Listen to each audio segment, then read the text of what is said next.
这是2005年9月在韩国仁川举行的第16届仁川东亚田径锦标赛时拍摄下的养眼一幕。照片中，这群一袭白衣、面容姣好且脸上洋溢着青春气息的少女们，就是此次活动的朝鲜参赛团体的啦啦队成员们。这群漂亮的朝鲜女孩吸引了现场所有人的目光，不仅是因为养眼，还因为这是除脱北者以外为数不多的见到北边朝鲜人踏足南方的土地。而在这一群靓丽的少女中，彼时的人们并不知道，其中这个在众多美人胚子中并不是十分出众的她，会成为日后母仪朝鲜的北韩第一夫人，她就是李雪主。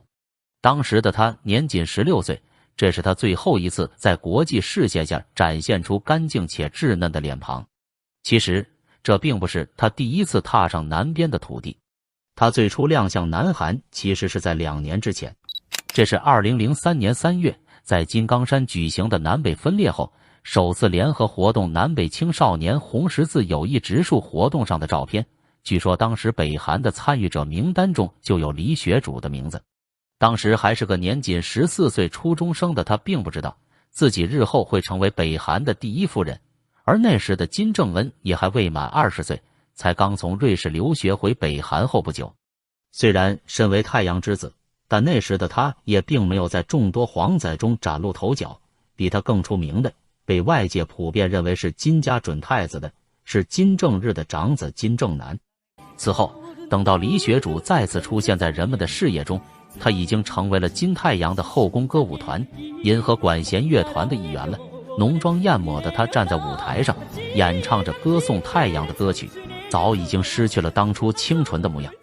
而能进入这个银河管弦乐队，绝对是北韩艺术界的佼佼者，其中的成员在北韩也是明星一般的存在。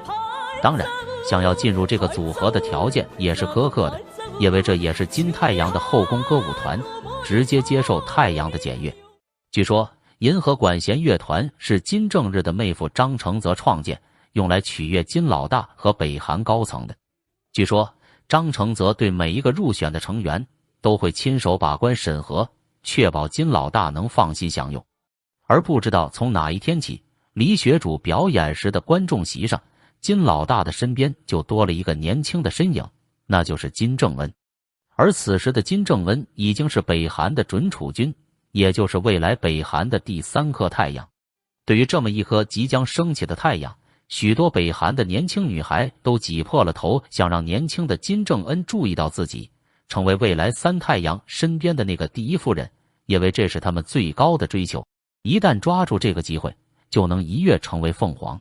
所以对于金正恩来说，他当然也有很多的选择，只要是他能看中的都不在话下。那么当时的李雪主是如何在众多情敌中脱颖而出，最终爬上了金正恩的床榻，成为北韩第一夫人？她的家庭背景又如何？传说中张承泽与李雪主有染的传闻到底是真是假？关于他与金家皇姑金宇正宫廷内斗的真相又是怎样？下面就快订阅 Zero 档案，我们将为您讲述北韩的第一夫人李雪主背后的故事。李雪主于1989年出生于咸镜北道清津，她的母亲是中学教师，父亲是朝鲜人民军空军飞行员，曾任清津空军大学教员，因为工作地点在清津，所以李雪主小时候在这里度过了绝大部分的童年时光。在北韩选拔空军飞行员，最重要的标准是出身成分，背景调查严格到6亲以内，因为太阳们也不希望在自己头顶上整天飞着的是自己的仇人。所以作为空军大学教员的李雪主父亲一定是忠诚于领袖的家庭出身，接近北韩的核心阶层。在北韩，飞行员家庭有特权，即使犯了错也能享受相对较轻的处罚特权。虽然李雪主出生后的北韩正值苦难行军的大饥荒时期，但他的家庭背景足以让他生活无忧，也能让他来到太阳之城平壤接受特权教育。比起需要养兔子、上交粮食，甚至是为了完成上交大粪指标还要进行一场械斗来争抢粪便的北韩普通人家的孩子，像李雪主这样的特权阶级家庭出生的小孩，从出生起嘴里就含着金钥匙，号称全民免费的北韩教育，实际上已完全转变为以特权阶级为中心的教育体系。根据脱北高层人士的描述，平壤等地区的教育垄断比其他地方更为严重，尤其是在平壤市中心区域，这里居住着北韩的权力核心、党的中央干部和暴发户，也就是平壤的红色资本家。他们从日托中心到幼儿园、国中、高中都接受最精英的课程，为孩子将来进入金日成综合大学、金策工业综合大学等顶尖大学铺好了道路。特别是他们为考上金城第一高中而拼命努力，因为金城第一高中是全平壤最好的中学，从那里毕业后就能考入平壤最好的大学金日成综合大学和外国语大学。因此，高层干部和特权阶层会用金钱和贿赂让自己的孩子进入这些学校。但普通的平壤居民，那些工农子弟想考上这所学校，几乎是不可能的事。除了进入顶尖大学，北韩的平壤家庭和特权阶级还喜欢让自己的孩子走艺术路线，特别是女孩子。他们从小的愿望就是成为在舞台上唱着歌颂太阳的歌曲的小明星。外界在看到北韩那些在舞台上摇头晃脑、看上去非常老成的小艺术家们时，都会认为他们比较可怜，年纪这么小就被洗脑。但其实，北韩的父母们为了让自己的孩子能站上舞台，费尽了心血，看到他们的孩子站在舞台上，也不知道有多高兴。而李学主就是这其中的一个。李学主曾于2005年9月以啦啦队队员的身份出席了在仁川举行的亚洲田径锦标赛。从当时拍摄到的照片中可以确定，他确实是艺术高中毕业生。照片中，李学主身穿黑色裙子和白色上衣，左胸佩戴着金日成勋章和校徽。有照片还显示，李学主当时还在演唱歌曲。那时的李学主就已经是北韩的小明星了。中学和高中时期，李学主在北韩顶尖的金星艺术学校系统学习声乐。这所学校在北韩被视为党的组织部人才培养基地或喜乐组学校，换句话说，是培养金正日喜乐组成员的重要学校。学校70%至80%的学生是女生，据说这里的学生们每天喝牛奶，还有很多人做过双眼皮手术。这是一所北韩特权阶层子女必经的贵族学校，原因在于只有金星学校的音乐专业学生可以免除农村动员、政治活动动员以及义务兵役等要求。在今天，连看个韩剧都会被公开审判的北韩，这所艺术学校的学生们随时都可以观看外国电影。此外，在朝鲜新年，金星学校的学生每年都能参加新年迎接演出，因此备受欢迎。特别是女学生，如果在新年演出中被金正日看中，就有绝佳的机会实现身份跃升。因此，金正日的欢乐组成员中，金星学校毕业生占据了压倒性多数。这也是为什么那么多北韩人想把自己的子女送进金星艺术学校的原因。只要获得金太阳的青睐，被选入欢乐组，为最高太阳提供娱乐。如果被太阳临幸，就更可以从此一跃成凤凰。就算是被高官看中，攀上关系，那也算是实现了阶层的跨越。据说金正恩的姑父，也就是金正日的妹夫张承泽，就是为自己的大舅子金正日物色欢乐组，才渐渐地成为金正日心腹的。金正日很多上不了台面的事情，都交给张承泽来办。张承泽可以说是尽心尽力，他为了笼络高层，专门组建了银河管弦乐团，甚至秘密组建了欢乐小组，专门为一些高层官员提供服务。金正日与亲信们定时举行秘密宴会，每周都会邀请自己的亲信参加宴会。宴会上，大家在欢乐组美女的陪伴下寻欢作乐，甚至开无遮拦大会。在北韩，法律规定民众不能看黄，但是领袖和高官们却能欣赏一丝不挂的真人表演。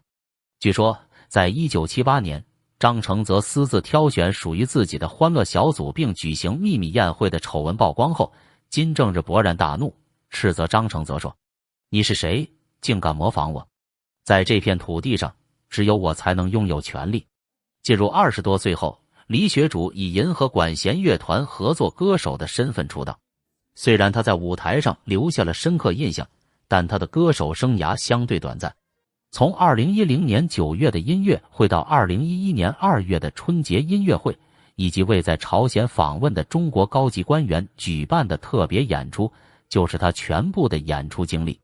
不久后，李雪主被选为朝鲜第一夫人的消息迅速在平壤传开。2008年9月9日，在平壤金日成广场举行的朝鲜建国60周年庆典仪式上人山人海，然而人们期待的伟大领袖金正日却没有出现。后来经证实，金正日在当年8月因脑出血而病倒。其实金正日的身体有恙，在此前的2000年左右就有征兆，那时他的身体便发生了很大变化，不仅头发变得稀少，体型也明显消瘦，老化程度显著加快。在2007年南北首脑会谈时，金正日的头发几乎全白，连走路都不稳了。北韩迄今为止的3个伟大领袖中，金正日的身体是最虚的，这当然与他放纵的生活有关系。关于二太阳金正日到底有多放纵，感兴趣的可以移步 Zero 君之前介绍有关北韩2号太阳金正日落幕的影片。在90年代初的一次晚宴后，尝试酒后飙车的金正日出了场车祸。严重的车祸再加上日日夜夜与欢乐组的纵欲，沉迷于酒色，让金正日看上去一副早衰的模样，比他的老爹金日成还虚。在2008年8月严重中风后，金正日卧床3个月之久。在金正日倒下期间，张承泽接替了他的位置，如果没有他，北韩就会陷入大乱。金正日自中风醒来后，面临的第一个难题就是接班人问题。据说金正日遣散了在病榻旁焦急守候的金正哲、金正恩、金宇正等人，只留下张承泽和金敬基。他随后询问谁应该成为接班人。当时金敬基已因酗酒和吸毒而身心俱疲，默默地看着丈夫。张承泽当然知道金正日心里想的是什么，他认为金正恩比在海外过着随心所欲生活的金正男或软弱的金正哲要好。于是张承泽故意小心谨慎地问道：“那你的小儿子金正恩怎么样？”金正日没有立即做出反应，但脸上露出如释重负、满意的表情。过了一会儿，金正日开口说话了：“好吧，我们就把最小的那个放上去。不过，在我让你公开之前，请先保密。”此后，据称金正恩开始陪同金正日前往军队和党中央委员会活动。当然，只确定继承人是不够的，金正日还要亲自为自己的太子甄选一个满意的太子妃。金正日除了带着金正恩到军队与党中央公开活动，还在私底下带着金正恩观看他曾最喜欢的欢乐组演出。他想从中选出一个儿媳妇，因为当年金正恩的母亲高英基就是这么进入金正日的视野。据说从1975年开始，高英基就出现在金正日每周举行的秘密宴会上，而不知道从哪次宴会开始，金正日的旁边就有了一个专属的女伴，专门为首长服务。原来阅女无数的金正日看中了这个年仅23岁、名叫高英基的水嫩姑娘。从那以后，他就一直坐在领导人同志的身旁，在聚会场所与金正日出入成双，还亲手为金正日脱下外套，并陪金正日跳舞。金正日经常带着他开着迈巴赫兜风，通宵达旦地在车内听韩国歌曲。此时的金正日早已把自己去苏联治病的第一任妻子程慧琳抛之脑后，开始了他的第2段热恋。从1977年开始，高英基与36岁的金正日同居，后来生下了金正恩几兄妹。2011年5月，金正日下令在全国范围内为儿子金正恩寻找配偶。儿媳的条件自然是要长得漂亮、学历高、头脑聪明，且出身于高阶层家庭。接到命令的党中央婚姻部门从金日成综合大学挑选出10名候选人，经过金正日的批准，但最终因贞洁检查不合格，全部被淘汰。情急之下，中央党干部根据金正日的意见，从兼具美貌和音乐才华的银河管弦乐团歌手开始筛选。这些歌手大多从10岁起就在金星学校或平壤音乐舞蹈大学接受特殊培养，因此出身成分和贞洁方面通常不会有太大问题。据说这个银河管弦乐团是当初张承泽成立的，目的是为了给首长们娱乐用。张承泽作为美女选拔小组的组长，拥有最终决定权。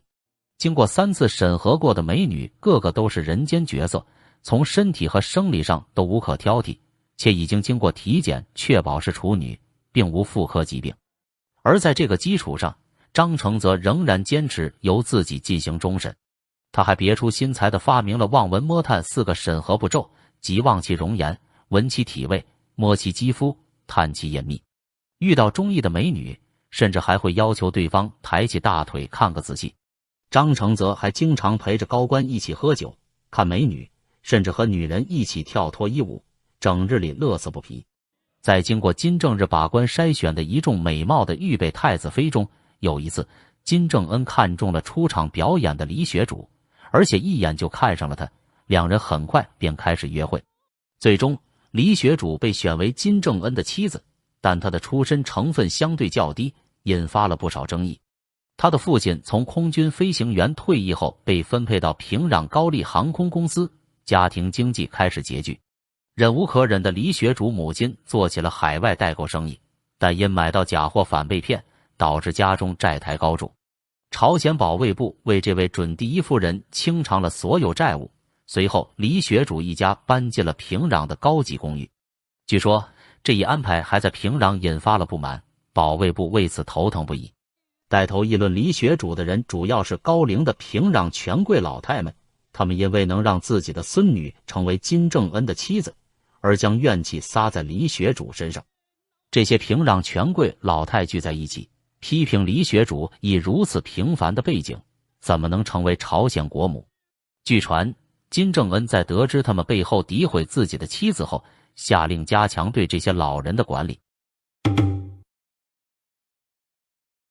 2011年12月17日，北韩的2太阳终于落下。按照其生前的安排，金正恩正式继位，成为北韩的第3号太阳。按照金正日的嘱托，张承泽成为了摄政王，辅佐金正恩逐步接掌党政军大权。2012年4月，金正恩被推举为朝鲜劳动党第1书记和国防委员会第1委员长，巩固了领导地位。金正恩上台后，努力为自己塑造出改革者的形象，也为北韩刚从苦难行军中稍微缓过气，大家希望看到一颗和以前不一样的新太阳。而金正恩早年留学瑞士的经历，让他更容易接受一些外部文化。当年7月6日，在劳动党和军队高层干部的陪同下，金正恩在平壤观看了新成立的牡丹峰乐团的演出。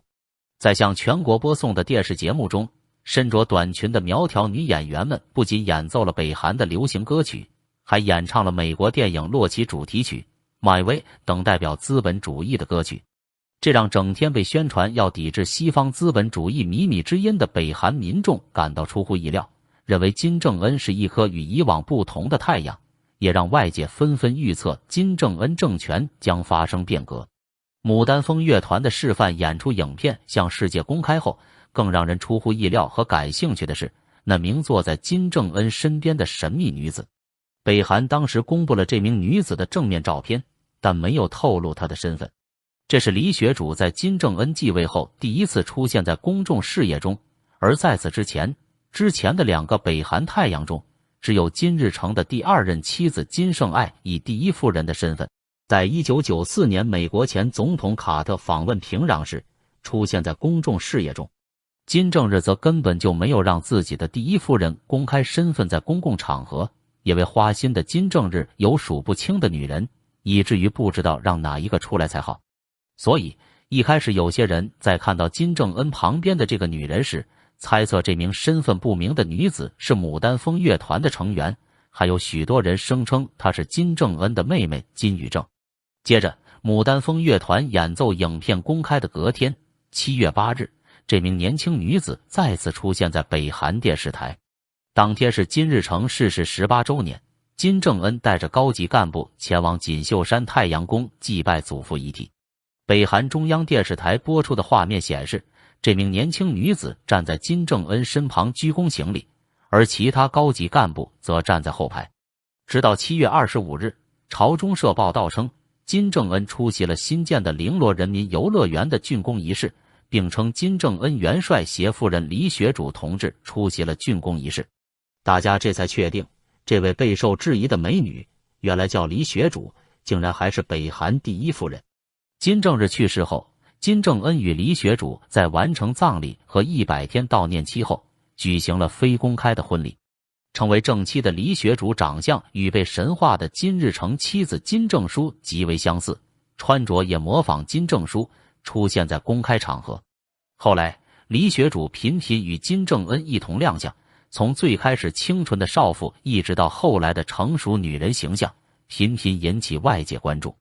2018年，文在寅与金正恩交谈时，金正恩透露了不少私事。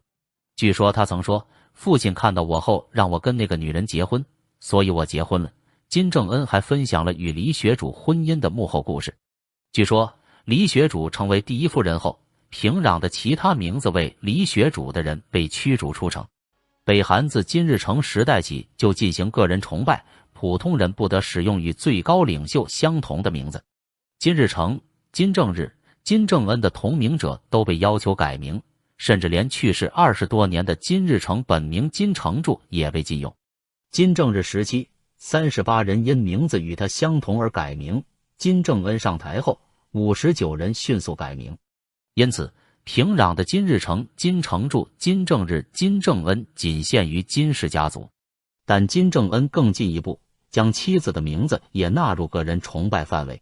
朝鲜党中央组织通知平壤居民，最高领袖的妻子李雪主这个名字也不得使用，这在历史上相当罕见。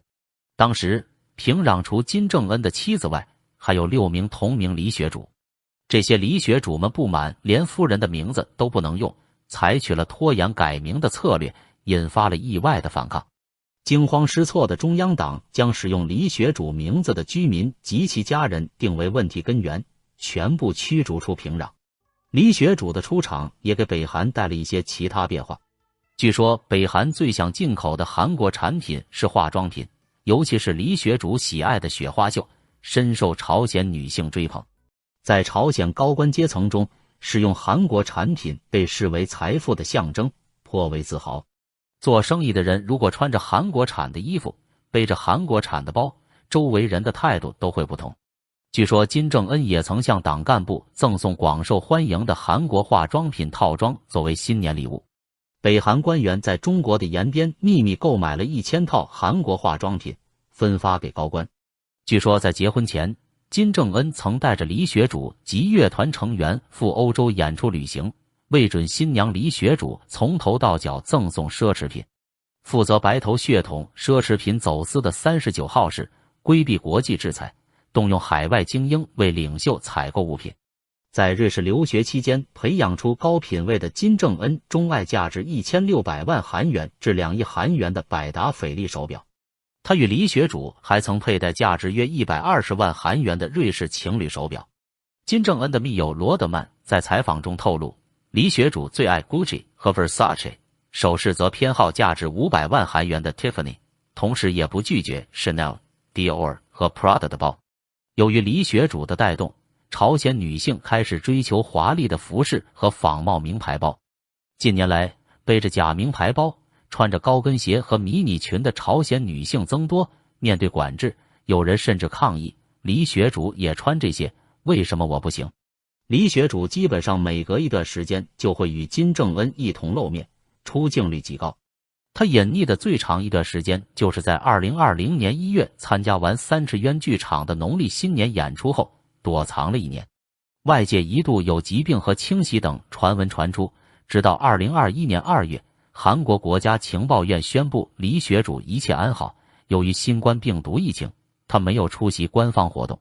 后来有人看到他与金正恩一起在平壤万寿台艺术剧院观看了纪念闪亮之星日的演出。其实自李雪主亮相后，就一直扑面而来各种关于他的传闻。与南韩的娱乐新闻中关于女明星的绯闻八卦一样，北韩也有八卦，只不过八卦的对象是像李雪主这样的第一夫人。其中少不了的当然就是李学主与情敌们之间的传闻。传闻中，李学主的情敌之一就是曾担任牡丹风管乐团团长、官至北韩劳动党宣传鼓动部副部长的玄松月，她是经常出现在金正恩身边的女性之一。据悉，金正恩与玄松月的恋情始于金正恩10几岁时。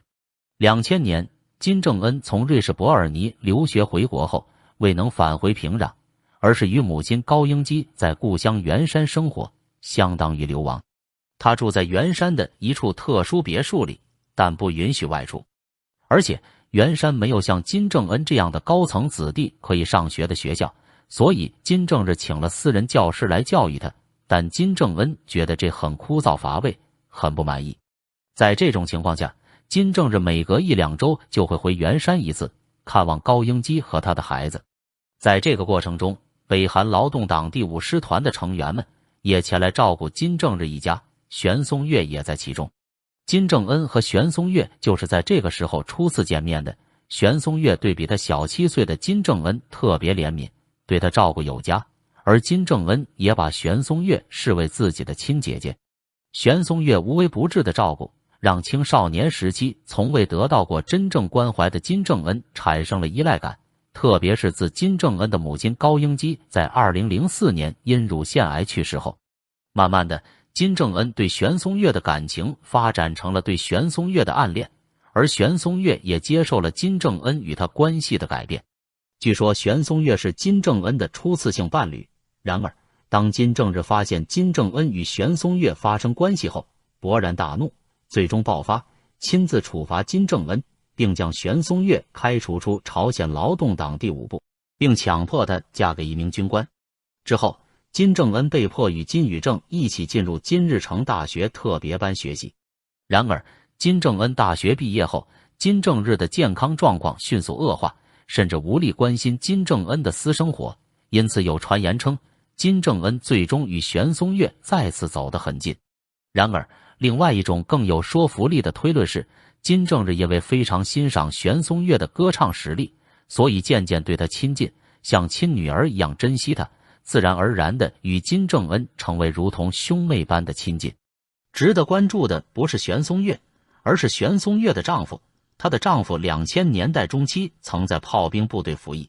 他是一位在金正恩军旅生涯艰难时对他给予过安慰和关怀的军官。在金正恩成为金正日的继任者后，金正恩则将他招入麾下，使其成为自己最亲密的亲信。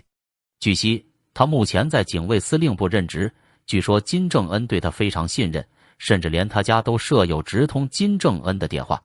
此外，据说玄松月与这位军官的婚姻也是金正恩一手安排的。玄松月是金正恩情人的传闻，普遍认为正是源自于这段关系。比起玄松月，另一个更靠谱的关于李学主情敌的传闻是与他同在银河管弦乐团的徐恩香。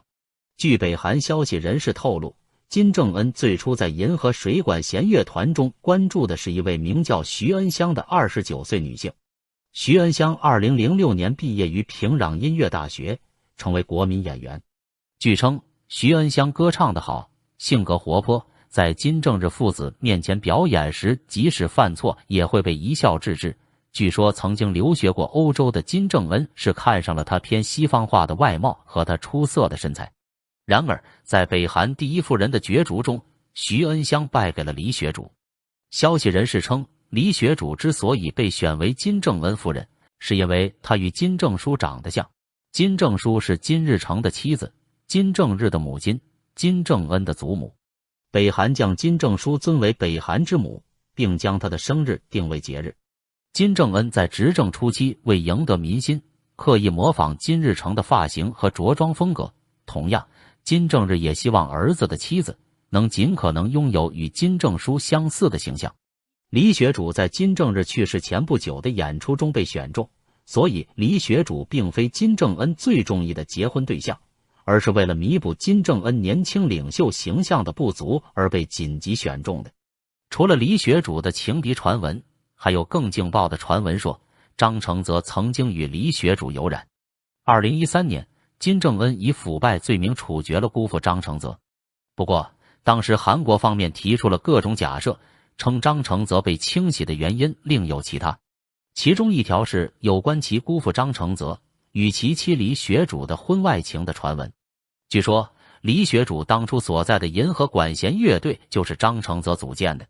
张承泽还会从一众美女中为金正日挑选欢乐组成员，每一个进入欢乐组的都要被他亲手检验一番。如此看来，张承泽确实有可能亲手检查过李雪主，也就是与李雪主曾有过不正当关系，所以金正恩得知后便处决了张承泽。但这个传闻引起了很多人的反驳，因为成为金正恩的妻子需要经过严格的程序，如果李雪主的传闻属实，那这桩婚事就不可能实现。2013年9月，日本媒体援引一名脱北高官的话报道了李雪主的性丑闻，引发关注。玄松岳等9名北韩著名艺术团成员因涉嫌私自制作淫秽影片而被捕后处决，他们所在的银河管弦乐团也被解散。据说解散这个无辜的音乐团的原因是他们散布谣言说李雪主在艺术团时也做过这样的事。据说他们是被送回现场后被处死的。被捕3天后，乐队成员在军校靶场被枪决，数千名文化艺术界人士和工作者当着他们的面行刑时，刽子手高喊卑鄙的人竟敢散布关于革命最高领导人的谣言，并让乐队成员坐在刑场前排，而绑在木桩上的9个人则每人被枪毙了90枪。行刑现场惨不忍睹，枪声一停，坐在前面的女歌手们无一不小便失禁，据说刽子手还让他们从前排站起来，绕着火刑柱走一圈。而关于涉嫌色情和处决的传闻也被证实是毫无根据的，因为玄松岳不仅活了下来，还得到了晋升，甚至还访问了韩国参加2018年平昌冬奥会。自2021年11月以来，三将军频繁携其女金主爱前往洲际弹道导弹试验场及各类军事相关的现场指导。而随着金主爱频频在公开场合亮相，有关他已被指定为金正恩接班人并接受接班培训的消息越来越多。据韩国情报部门消息人士透露，金正恩目前患有严重的糖尿病并发症，照这样下去，有人诊断他活不过2030年。正因如此，外界对金正恩的继任计划非常关注，尤其是在金正恩对韩战略彻底转变，表示不再追求南北统一的背景下。其实在此之前就有流传关于金氏家族内部权力继承斗争的传闻。据传，李雪主与金正恩妹金宇正的关系不佳，而其原因是2个女人之间的权力斗争。有北韩消息人士称，金宇正直接管理金正恩的随行人员，并与其嫂子李雪主存在冲突。在二太阳时期，2001年7月至8月，金正日对俄罗斯进行了长达半个多月的国事访问。在与俄总统驻远东联邦区全权代表普利科夫斯基交谈时，金正日展示了一张家庭照片，并表示自己的长女金雪松是自己的接班人之一。金正日还提到自己还有另外4个孩子，其中有2个孩子对政治更感兴趣，而另外2个则对政治漠不关心。金正日口中那2个对政治毫不关心的孩子，就是他与程慧琳所生的长子金正男，还有与高英熙所生的次子金正哲。而另外2个对政治感兴趣的孩子，则是他与高英基所生的第2个儿子金正恩和小女儿金宇正。后来的金宇正确实成了整个北韩权力最大的女性，她时常发表一些相当具有威胁性的讲话。她曾在2022年发表讲话，批评韩国有关先发制人打击的言论，称如果出现韩方选择与我们进行军事对抗的事态，我们的核战部队必然要执行任务。这是北韩首次公开表示可能对南韩使用核武器。在重视白头血统的北韩权力结构中，据说金宇正的地位高于当时未能生育儿子的李雪主，而且有消息称李雪主对金宇正心存戒心，也为金正恩和金正日一样，也可能娶第2任或第3任妻子。但是有分析人士根据种种迹象推测，其实在2010年就有一个儿子。2013年访问平壤的前美国直男明星罗德曼曾说，金正恩第2个孩子是女儿，名字为金主爱，但不清楚第一和第三个孩子的性别和名字。韩国当局长期以来怀疑金正恩在2010年有一个儿子，而其主要依据是一份可能直接送给金正恩的物品清单。韩国国家情报院此前已经确认直接送给金正恩的可能性较高的海外采购管道，并严密监视着送达物品的种类。2010年，男婴的纸尿裤和高档玩具被确认直接送达金正恩官邸。情报部门据此推断，金正恩很可能在2010年生了一个儿子。前国家情报院特工崔秀英在接受采访时称，金正恩有一个儿子，但因为长得不好看而不愿公开。他的儿子不像他肥胖、营养丰富的父亲和妹妹，而是面色苍白，非常瘦。而在北韩，长相像金日成被认为是成为北韩太阳的必备素质，因此继任时身材偏瘦的金正恩才会为看起来像金日成而增肥。有消息透露，金正恩的儿子名叫金英洙，而金珠爱的真名是金恩洙，而珠爱这个名字最早是由美国前职业篮球运动员罗德曼透露的。还有传言说，金正恩还有2个私生子，一个是与玄松月所生，一个是与旅日朝鲜人总联合会的一名女性所生。他与玄松月所生的儿子名叫金日峰，长相英俊，与旅日朝鲜人总联合会的一名女性所生儿子的名字不太清楚。其实关于金正恩到底有几个孩子，到底有没有孩子，众说纷纭，有人还反驳金正恩在2010年有一个儿子的说法。因为2010年金正日在世，当时从海外进口王室必需品的并非金正恩秘书处，而是金正日秘书处。而金正日不仅有金正恩，还有次子金正哲，以及金正日与金英淑所生的女儿们。因此仅凭朝鲜劳动党中央书记处进口的男性纸尿裤和高端玩具就断定金正恩有儿子，未免过于草率。目前除了金主爱之外，金正恩的其他子女仍不得而知。因为像北韩这种绝对独裁封闭的国度，有关领导人子女的信息是被视为最高机密的。就像金正恩自己一样，他也曾只是金正日的众多私生子中的一个。在他出生以后，由于北韩信息的严密封锁，外界也不可能知道当时金正日有个叫做金正恩的私生子。